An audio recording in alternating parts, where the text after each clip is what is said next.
আজকে আপনাদের জন্য নিয়ে এসেছি একদম লোভনীয় মশলাদার আর রেস্টুরেন্ট স্টাইলে ছোলে পনির মশলা রেসিপি। অনেকেই ভাবেন এই ধরনের রিচ আর টেস্টি রেসিপি বানানো খুবই কঠিন, কিন্তু আসলে খুব সহজ। কয়েকটা উপকরণ আর সঠিক পদ্ধতি জানলেই ঘরেই বানিয়ে নেওয়া যায় দারুণ স্বাদের ছোলে পনির মশলা। ছোলার পুষ্টিগুণ আর পনিরের প্রোটিন একসঙ্গে মিলে যেমন স্বাস্থ্যকর, তেমনি স্বাদেও এনে দেয় অন্যরকম এক মজা। বাড়িতে অতিথি এলে ছুটির দিনে পরিবারের জন্য একটু স্পেশাল কিছু বানাতে চাইলে এই রেসিপিটা হতে পারে আপনার জন্য একদম পারফেক্ট। একবার বানালে বারবার বানাতে মন চাইবে। চলে যাই এবার মূল রেসিপিতে। বানানোর জন্য এখানে নিয়েছি কাবুলি ছোলা, পনির আর আলু কিউব কিউব করে কেটে নিয়েছি। আলু আর পনিরগুলোকে, ছোলাগুলোকে এবারে নুন দিয়ে সামান্য জল দিয়ে 3টে থেকে 4টে সিটি মেরে ছোলাটাকে সিদ্ধ করে নিতে হবে। এতে করে রান্নাটা যেমন ঝটপট হয় আর ছোলাগুলোও কিন্তু সুন্দরভাবে সিদ্ধ হয়ে যায়। কড়াইতে তেল গরম করতে দিয়ে দিয়েছি আর ওপর থেকে একটু নুনের ছিটে দিয়ে দিলাম। তারপরে তেলের মধ্যে দিয়ে দিতে হবে কিউব করে কেটে রাখা পনিরগুলো একেবারে লাল লাল করে কিন্তু ভেজে নিতে হবে। পনিরের প্রথমেই তেলের মধ্যে নুন দিয়ে দিয়েছি। একটা সুন্দর কালার আনার জন্য সামান্য একটু কাশ্মীরি লঙ্কা ব্যবহার করলাম।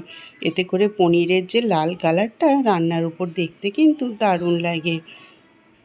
পনিরটাকে এবার উল্টে পাল্টে নাড়িয়ে চাড়িয়ে চারি সাইডটা কিন্তু লাল লাল করে ভেজে নিতে হবে, আর লাল হয়ে আসা পর্যন্ত এটা অনবরত ভেজে যেতে হবে।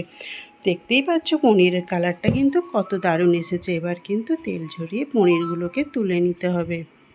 পনিরগুলো ভাজা কমপ্লিট হয়ে গেল। এবারে এই কড়াইয়ের মধ্যে আবারও কিছুটা তেল দিয়ে দিলাম সেই কেটে রাখা কিউব কিউব আলুগুলো।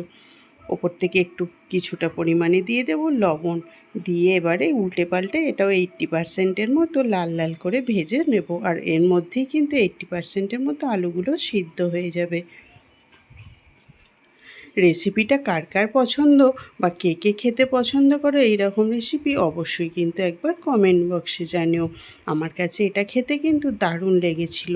রুটি, পরোটা বা লুচি বা ভাটুরে যাই করো না কেন, এটা কিন্তু একদম পারফেক্ট রেসিপি।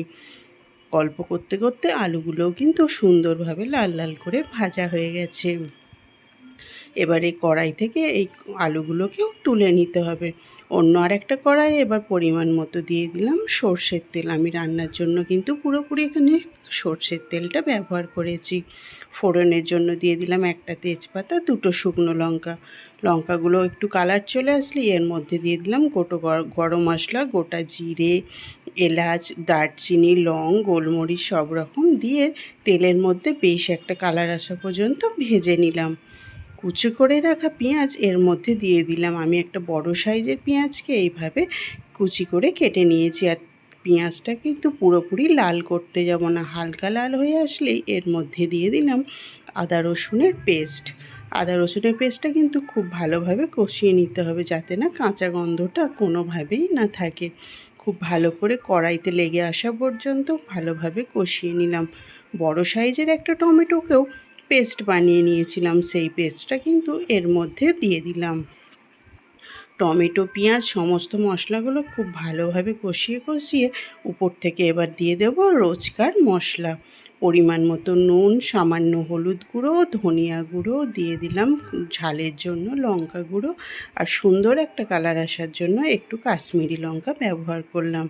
আর এই রেসিপিটা আমরা রেস্টুরেন্টে খাই বা বিয়েবাড়িতে খাই, যেখানেই খাই এটাতে কিন্তু একটা সুন্দর লালচে কালার আসে। তাই সেই কালারটা আনার জন্য আমি এখানে ফুড কালার ব্যবহার না করে কাশ্মীরি লঙ্কা ব্যবহার করলাম। সামান্য একটু জল দিয়ে ভালো করে কষতে থাকবো। ওপর থেকে দিয়ে দিলাম একটু 1 চা চামচের মতো টক দই। যেহেতু আমি টমেটো ব্যবহার করেছি তাই এখানে টক দইয়ের পরিমাণটা একটু কম দিলাম। তোমরা শুধু টক দই বানাতে চাইলে 3 থেকে 4 চামচ টক দই দিলেই যথেষ্ট। খুব ভালোভাবে কষিয়ে তেল উঠে আসা পর্যন্ত মশলা কষিয়ে নেওয়ার পর আলু আর পনিরটাকে দিয়ে মশলার উপরে ভালোভাবে আবারও কষিয়ে নেব। 1 মিনিট খানেকের মতো কষিয়ে নিয়ে সেই সিদ্ধ করে রাখা ছোলাগুলো জল সমেত কিন্তু এর মধ্যে দিয়ে দিলাম। জলগুলো ফেলে দেওয়ার কিন্তু কোনো দরকার নেই। অনেকে জল ঝরিয়ে করে, কিন্তু যেহেতু রান্না করতে গেলে জলের প্রয়োজন হয়, তাই সেই জলটাই কিন্তু আমি এখানে ব্যবহার করলাম। ঢাকনা দিয়ে মিনিট 2-3 খুব সুন্দরভাবে রান্না করে নেব। খুব ভালোভাবে ফুটে উঠেছে। আর দেখো, এই সময় অনেকে একটা হাতার সাহায্যে ছোলাগুলোকে গলিয়ে দেয়। আমি কিন্তু এখানে সেটা করলাম না। আলু বা ছোলা তোমরা কিন্তু চাইলে গলিয়ে দিতে পারো। ওপর থেকে দিয়ে দিলাম চেরা লঙ্কা কুচি আর দিয়ে দিলাম একটু আদা কুচি। এতে করে কিন্তু ফ্লেভারটা দারুণ আসে। আমরা যখন রেস্টুরেন্টের স্টাইলে খাই তখন কিন্তু উপর থেকে এরকম আদা কুচি আর লঙ্কা চেরা দিয়ে থাকে, তাই সেটা আমি ব্যবহার করলাম। রান্না কমপ্লিট। লোভনীয় স্বাদের ছোলে পানির মশলা কিন্তু আমাদের রেডি হয়ে গেছে। কতটা লোভনীয় দেখতে লাগছে তা কিন্তু তোমরা দেখেই বুঝতে পারছো।